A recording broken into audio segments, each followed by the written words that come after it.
लता की आदत थी कि वो हमेशा दिन में रोटी बनाती और रात में चावल। कुछ भी हो जाए, कभी दाल चावल, कभी राजमा चावल, कभी पुलाव, कभी खिचड़ी पर चावल तो बनने ही बनने हैं।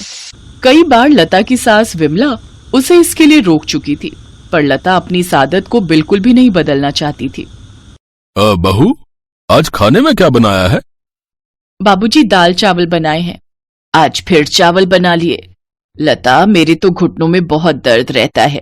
मैं रोजाना रात में चावल नहीं खा सकती बहू। दिन में बनाओ तो मैं थोड़े बहुत खा भी लूं।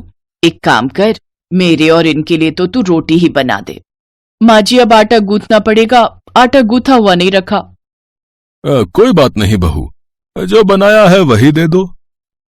लता ने दाल चावल बनाए हुए थे, वही अपने सास ससुर के आगे परोस दिए। एक काम करो, मैं तुम्हें 2 रोटी का आटा गूंथ कर रोटी सेक देती हूँ। अरे नहीं नहीं विमला, कोई बात नहीं, मैं दाल चावल खा लूंगा। अब तुम उठोगी रोटी बनाने के लिए तो फिर बहू बोलेगी कि उसे ही कह देते, इसलिए अब खा लो। लता की दिन में रोटी रात में चावल की आदत दिन पर दिन बढ़ती जा रही थी। लता, आज तो मेरी ऑफिस की छुट्टी है। एक काम करो, कढ़ी चावल बना लो, बहुत मन हो रहा है। अब मैंने गोभी आलू की सब्जी और रोटी बना दी है। अब मैं कुछ नहीं बनाऊंगी। वैसे भी मैं रात को राजमा चावल बनाने वाली हूँ। मैंने पहले ही प्लान कर लिया था, इसलिए अब रोटी और गोभी आलू की सब्जी खा लो। तुम सही हो, जब देखो अपनी मर्जी करती हो।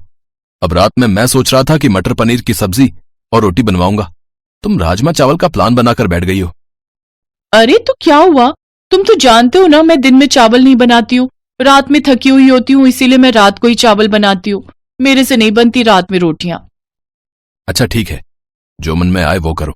मैं माँ को डॉक्टर के पास ले जा रहा हूँ। बोल रही हैं कुछ दिनों से घुटनों में बहुत दर्द है। विमला की तबीयत ठीक नहीं थी, इसीलिए बेटा अभिनव उसे डॉक्टर के पास ले जाता है। देखिए माताजी, उड़द की दाल, भिंडी, चावल, दही वगैरह और ठंडी चीजें आपको कुछ समय के लिए बंद करनी होंगी। डॉक्टर साहब, मैं तो कोई ठंडी चीज लेती ही नहीं हूँ। ये बच्चे कई बार कहते हैं कि ठंडा आइसक्रीम और ठंडा दूध वगैरह ले लो। मैं तो दही भी बहुत कम खाती हूँ क्योंकि मेरे घुटनों में दर्द हो जाता है। अब डॉक्टर साहब, और कुछ खाने का परहेज? बस इन्हीं बातों का ध्यान रखें और समय पर दवाई लें। विमला अभिनव के साथ घर आ जाती है। लता, डॉक्टर ने माँ को कुछ चीजें खाने के लिए मना किया है, जिनमें से चावल भी हैं। तुम ये जो रोज चावल बना देती हो ना रात में, वो माँ को बहुत नुकसान करते हैं। इसलिए अब माँ के लिए रोटी बना दिया करो। ठीक है, बना दूंगी, पर आज खाना बन चुका है। तो कोई बात नहीं, माँ के लिए रोटी बना दो। और एक काम करो, बाबूजी के लिए भी बनाई दो। बस काम पर काम बढ़ा देते हो। लता गुस्से में रसोई में जाती है तो वो देखती है कि उसकी सास रसोई में रोटी सेक रही है। अरे, मैं बना तो रही थी, आप क्यों खड़ी हो गई? अब ये देखेंगे आपको रोटी बनाते हुए तो मुझ पर गुस्सा करेंगे। कोई बात नहीं बहू, तुम भी तो पूरा दिन काम करके थक जाती हो। 2-4 रोटी ही तो सेकनी है, उसमें देर नहीं लगती। तुम्हारे लिए बनाऊं? तुम खाओगी? नहीं नहीं, मुझे नहीं खानी। आप अपने लिए और बाबूजी के लिए बना लो, मैं तो चावल ही खाऊंगी। अपना खाना डालकर रसोई से चली जाती है। लता ने अपनी आदत को फिर भी नहीं छोड़ा। दिन में रोटी सब्जी बन जाती तो वो रात में चावल बना लेती। जब उसने देखा कि उसके सास ससुर को तो रोटी ही खानी है, तो उसने अब दिन में ज्यादा रोटी बनानी शुरू कर दी, ताकि रात को उसे फिर से रोटी ना बनानी पड़े और वो चावल खाकर ही रह जाए। माँ जी, रोटी मैंने दोपहर में ही ज्यादा बना दी थी। मुझे पता था आप और बाबूजी रात को रोटी खाते हो, इसलिए मैंने सोच लिया है अब मैं आप लोगों की रोटी दोपहर में ही बना दिया करूंगी। पर बहू, वो तो ठंडी हो गई होगी। अब अरे विमला, कोई बात नहीं, ठंडी है तो उन्हें तवे पर गर्म कर लो। तुमने और मैंने ही तो खानी है। जाओ बहू, तुम अपना खाना खा लो। लता अपने कमरे में चली जाती है। उसके सास ससुर दोपहर की रोटी ही खा लेते हैं। लता अपनी आदत की वजह से अब जब भी रात में चावल बनाती तो अपने सास ससुर की रोटी दोपहर में ही बनाकर रख देती। एक दिन लता अपने कमरे में स्टूल पर चढ़कर ऊपर की अलमारी से कुछ ढूंढ रही थी। कहाँ रख दिया मैंने अपना नया पर्स? यहीं ऊपर अलमारी में ही तो रखा था।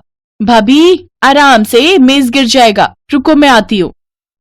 जितनी देर में काम वाली दौड़ कर जाती, इतनी देर में लता मेज से नीचे गिर चुकी थी। लता की चीख निकल गई। अभिनव और विमला लता को डॉक्टर के पास ले गए। लता की रीढ़ की हड्डी का मांस फट गया, जिस कारण लता को कुछ दिनों का बेड रेस्ट हो गया। माँ, ये लता की सारी दवाइयाँ अभी अगले हफ्ते बुलाया है डॉक्टर ने। बेटा, घबराने की तो कोई बात नहीं है ना? डॉक्टर क्या कह रहा है? पापा, रीढ़ की हड्डी का मांस फट गया है, इसलिए कुछ दिन ठीक होने में लगेंगे, लेकिन लता को पूरा बेड रेस्ट करना होगा। कमर में बहुत दर्द हो रहा है।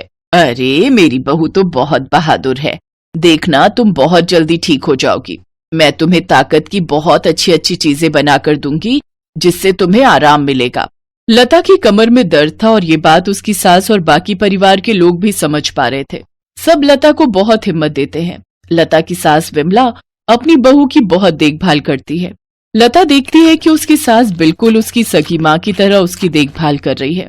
उसे अपने ऊपर बहुत पछतावा होता है कि एक तरफ वो अपने सास ससुर के लिए 2 रोटी बनाने में कितना हिचकिचाती थी और उन्हें दोपहर की ठंडी रोटियां दे देती थी, सिर्फ इसलिए क्योंकि रात में उसे सिर्फ चावल बनाना और खाना पसंद था। उसने अपने सास ससुर की उम्र का लिहाज भी नहीं किया। लता को अपनी गलती का एहसास होता है और कुछ दिनों बाद जब वो ठीक हो जाती है तो वो अपनी गलती को सुधार लेती है। वो जब भी रात में चावल बनाती तो थोड़ी रोटियां भी बना देती, ताकि उसके सास ससुर अगर चावल नहीं खाना चाहते तो वो गरम गरम रोटी खा सके। एक गांव में करुणा नाम की एक वृद्ध विधवा औरत रहती थी। उसका पति राम प्रसाद एक रोड हादसे में मर गया था। करुणा का एक लड़का भी था जो कि शहर में जाकर बस गया था और उसने वहीं शादी भी कर ली थी। करुणा अपना गुजारा करने के लिए अपने पति की पुरानी मोमोज की दुकान चलाया करती थी। बेटा, अब इन बूढ़ी हड्डियों में जान नहीं बची है, कब तक जिंदा रहूंगी नहीं पता। तू बस एक बार घर आ जा, तुझे देखने का बहुत मन कर रहा है। तेरे पिताजी के जाने के बाद तू ही तो एक सहारा है मेरा। माँ, मैं काम कर रहा हूँ, मेरे पास समय नहीं है, मैं नहीं आ सकता, और बार बार आप फोन मत करा कीजिए। सुधीर फिर फोन काट देता है। करुणा उदास मन लिए टेलीफोन बूथ से बाहर आती है। क्या हुआ भाभी जी? क्या बोला सुधीर? बस यही बोल रहा है कि समय मिलेगा तो आ जाऊंगा। अगर बुरा ना मानो भाभी जी तो एक बात बोलूं, सुधीर अब शहर जाकर बदल गया है, आप उसकी राह देखना बंद कर दें। धनीराम जी, कोई माँ अपने बच्चे को कभी भूल नहीं सकती। आप बताओ कितने पैसे हुए? मैं आपसे कैसे पैसे ले सकता हूँ भाभी जी? कोई बात नहीं, आप आराम से घर जाइए। नहीं धनीराम जी, आपके मुझ पर पहले से ही बहुत उपकार है। मैं पहले के पैसे आपके अभी तक नहीं दे पाई हूँ। पैसों का क्या है भाभी जी, जब हो आप तब दे देना, अभी आप आराम से घर जाइए। करुणा फिर वहाँ से घर आ जाती है और अपनी मोमोज की दुकान पर काम करने लगती है। आइए आइए, स्वादिष्ट और मजेदार मोमोज खाइए और अपने घर भी ले जाइए। आइए आइए। वो अपनी दुकान अकेले ही चलाती थी। बुढ़ापे की वजह से वो ज्यादा काम नहीं कर पाती थी, लेकिन फिर भी वो रोज मोमोज की दुकान खोलती और काम करती। गिने चुने लोग ही उसकी दुकान पर आते थे। कभी कभी तो एक आदमी भी उसकी दुकान पर नहीं आता था। करुणा का गुजर बसर बहुत मुश्किल हो गया था। करुणा बहुत धार्मिक स्वभाव की थी। वो हर रोज गणेश जी के मंदिर में जल चढ़ाने जाती थी और प्रार्थना किया करती थी। हे भगवान, इस अभागन पर दया दृष्टि डालो। जीवन बहुत कठिन हो गया है। लोगों से उधार लेकर मैंने अपने बेटे को पढ़ाया और अब वो मुझसे मिलने भी नहीं आता। मेरे पति के गुजर जाने के बाद उनकी दुकान चलाना मुश्किल हो गया है। कोई काम करने वाला नहीं है और अब इस बूढ़ी से इतना काम भी नहीं हो पाता। हे प्रभु, दया करो।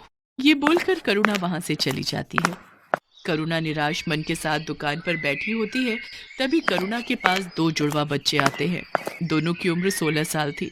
वो आकर करुणा से कहते हैं, मैया, हम दोनों भाइयों के पास कोई घर नहीं है, क्या आप हमको अपने साथ रखेंगी? हम इसके बदले आपका सारा काम करेंगे। बेटा, मैं खुद परेशान हूँ, मैं तुम्हें अपने साथ कैसे रख सकती हूँ? मैया, हम आपका सारा काम करेंगे, बस आप हमें अपने साथ रख लीजिए। ठीक है। करुणा को उन दोनों जुड़वा बच्चों पर दया आ जाती है और वो दोनों को अपने साथ रख लेती है। भगवान ने इस बार करुणा की पुकार सुन ली। वो दोनों भगवान के भेजे हुए दूत थे, जिनको भगवान ने करुणा की मदद के लिए करुणा के पास भेजा था। करुणा मोमोज का सामान बना रही होती है। माँ जी, ये काम आप हमें दे दीजिए, मोमोज हम बना लेंगे, आप जाकर आराम कीजिए। करुणा रसोई घर से बाहर आ जाती है। वो दोनों बच्चे उसके बाद गेट लगा देते हैं। थोड़ी देर बाद गेट खुलता है। करुणा देखती है कि सारे मोमोज बहुत अच्छे से तैयार हो गए हैं। करुणा ये देखकर बहुत खुश होती है। अरे वाह, तुम दोनों ने तो बहुत अच्छा काम किया है। फिर करुणा उन दोनों बच्चों के साथ अपनी मोमोज की दुकान खोलती है और मोमोज बेचने लगती है। आइए आइए, स्वादिष्ट और मजेदार मोमोज खाइए और अपने घर भी ले जाइए। आइए आइए। आज करुणा के मोमोज में से ऐसी खुशबू आ रही थी जैसी कभी नहीं आई। पूरे बाजार के लोग मोमोज की खुशबू से आकर्षित होकर करुणा की दुकान पर आने लगे और देखते ही देखते करुणा की दुकान पर भीड़ लग जाती है। अरे एक प्लेट मोमोज देना। मुझे भी दे दो एक प्लेट। आह, अरे वाह वाह वाह, इतने स्वादिष्ट मोमोज तो मैंने आज तक कभी नहीं खाए। आह हा हा, वाह वाह वाह वाह वाह। करुणा लोगों की ये सारी बातें सुनकर काफी खुश होती है। देखते ही देखते उसके सारे मोमोज बिक जाते हैं। आह, आज तो बहुत अच्छी कमाई हो गई। अगर ऐसे ही मेरे मोमोज बिकने लगेंगे तो मेरा सारा कर्ज उतर जाएगा। दोनों बच्चे अब करुणा को कोई काम नहीं करने देते। दोनों मोमोज बनाते और करुणा के साथ उन्हें बेचने भी जाते। उन दोनों के बनाए मोमोज में ऐसा स्वाद था कि हर कोई उंगलियां चाटता रह जाता। एक रात की बात है, वो दोनों बच्चे रसोई घर का दरवाजा बंद करके मोमोज बना रहे थे। कमाल है, हर रोज ये दोनों रसोई घर बंद करके मोमोज क्यों बनाते हैं। आज देखती हूँ ये ऐसा करते क्या है। करुणा चुपके से जाकर खिड़की में से झांकती है। वो देखती है कि उन दोनों जुड़वा बच्चों के हाथ में से चमत्कारी शक्तियां निकलती हैं, जिससे मोमोज अपने आप बनते हैं। ये जादू देखकर करुणा दंग रह जाती है। वो तुरंत उन दोनों के पास जाती है। दरवाजा खोलो। जी माँ जी। तुम लोग कौन हो? क्या? मैंने सब देख लिया खिड़की में से, जल्दी बताओ। डरिए मत, हम आपको कोई नुकसान पहुंचाने नहीं आए हैं, बल्कि हम तो आपकी मदद करने आए हैं। हम भगवान के दूत हैं, हमें गणपति जी ने आपकी मदद के लिए भेजा है। क्या सच में गणपति भगवान ने आपको मेरी मदद के लिए भेजा है? हाँ माँ जी, आपकी परेशानी भगवान ने सुन ली और हमें आपकी मदद के लिए ही भेजा है। करुणा ये सब सुनकर बहुत खुश होती है। अब इसके बाद दोनों फरिश्तों के जादू से करुणा के दिन अच्छे होने लगे। दोनों दूत रोज अपने जादू से मोमोज बनाते और करुणा उसे बेच आती। देखते ही देखते करुणा की दुकान चल पड़ी। लोग उसके मोमोज दूर दूर से खाने आते थे। ऐसा करते करते करुणा ने एक बड़ी मोमोज की दुकान खोल ली और धीरे धीरे उसने अपने सारे कर्ज भी चुका दिए। अब करुणा के पास धन की कोई कमी नहीं थी। ये बात करुणा के बेटे सुधीर तक भी पहुंच जाती है। इधर सुधीर की नौकरी भी जा चुकी थी, इसलिए एक दिन करुणा का बेटा सुधीर अपनी बीवी के साथ वापस आ जाता है। माँ प्रणाम, देखो मैं आ गया। अरे सुधीर बेटा, तू आ गया। तुझे देखने के लिए तो ये आंखें तरस गई थी। हाँ माँ, मुझे आपकी बहुत याद आ रही थी। मुझे आप माफ कर दो, मैं पागल हो गया था जो आपसे मिलने नहीं आ रहा था। मेरी मति मारी गई थी, लेकिन अब मैं आ गया हूँ। अब आपको कोई परेशानी नहीं होगी। माँ ये देख, ये तेरी बहू है मीरा। नमस्ते मम्मी जी, हमें माफ कर दीजिए। बेटा, मैंने तुमको माफ तो तभी कर दिया जब तुम मेरी आंखों के आगे आए। आज भगवान ने मुझे सारी खुशियां दे दी। अब मुझे कुछ नहीं चाहिए। चलो अब तुम घर। क्या हुआ? तिजोरी की चाबी मिली? हाँ ये रही। अब फटाफट इस बुढ़िया के सारे पैसे निकालो और चलो निकलते हैं यहाँ से। हाँ हाँ चलो। मीरा और सुधीर चुपके से जाकर तिजोरी खोलते हैं और वो तिजोरी में से सारा पैसा निकालकर अपने बैग में भर लेते हैं और वहां से भाग जाते हैं। भागते भागते वो गांव से बाहर निकल जाते हैं। तब वो थक कर एक जगह आराम करने के लिए बैठते हैं। इतना सारा पैसा मैंने पहली बार देखा है। अब जरा बैग खोलकर दिखाओ तो, इसे जी भर कर देख तो लूं मैं। सुधीर जैसे ही पैसों का बैग खोलता है वो देखता है कि उसमें बस राख है। दोनों फरिश्तों के जादू से वो सारे पैसे राख में बदल गए थे। वो दोनों ये देखकर दंग रह जाते हैं। वो दोनों राख को टटोल टटोल कर देखते हैं, पर पैसों का नामो निशान नहीं होता। अरे पैसे कहाँ गए? यहीं तो रखे थे। हाँ, पैसे कहाँ गए समझ नहीं आ रहा है। तभी वहाँ पर दोनों जुड़वा बच्चे आ जाते हैं और वो दोनों सुधीर और मीरा पर जोर जोर से हंसने लगते हैं। अरे मूर्खो, कुछ नहीं मिलेगा उसमें। तुम्हारे मन में जब कालिक भरी है तो उसमें भी कालिक ही होगी ना। कैसी संतान है तू, अपनी माँ को लूटना चाहता है। तेरी माँ ने तेरे लिए इतना सब किया, ये जो मिला है ना तेरे को, ये तेरे कर्मों का फल है। और बिना माँ के तेरा जीवन भी इस राख के जैसा है, किसी भी कीमत का नहीं।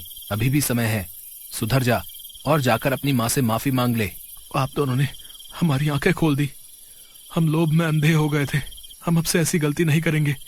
हमें माफ कर दो। फिर मीरा और सुधीर अपनी माँ के पास वापस चले जाते हैं और उसे सब सच बताकर माफी मांग लेते हैं। करुणा भी उनको माफ कर देती है।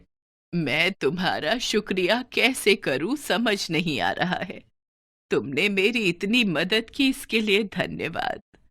अब मुझे सब कुछ मिल गया है, मेरा बेटा, मेरी बहू, सब। इसकी कोई जरूरत नहीं है माता, हमने कुछ नहीं किया, ये सब कुछ भगवान ने कराया है। अब आपका जीवन अच्छा हो गया है, तो अब हमारा भी यहां से जाने का समय आ गया है। अब आप हमें जाने की अनुमति दें। ये बोलकर दोनों वहां से चले जाते हैं। अब करुणा का जीवन बहुत खुशहाल हो गया था। अब उसको किसी चीज की कमी नहीं थी। उसकी मोमोज की दुकान भी अच्छी चल रही थी। अब वो अपने बेटे और बहू के साथ अपना बाकी का जीवन खुशी खुशी बिताने लगती है।